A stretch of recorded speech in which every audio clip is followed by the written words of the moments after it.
শকুনির পুজো করা হয় ভারতবর্ষের কেরালাতে। মহাভারতের যুদ্ধের পর শকুনি এটা রিয়েলাইজ করে কৌরব বংশের মানুষ ছাড়াও অনেক মানুষের প্রাণ চলে গেছে, তাদের আত্মাটা মুক্তি পাচ্ছে না।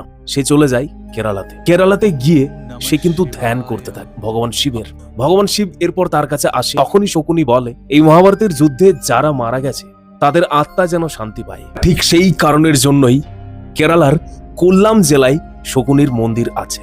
সেখানের স্থানীয় কয়েকজন বাসিন্দা শকুনির পুজো করে।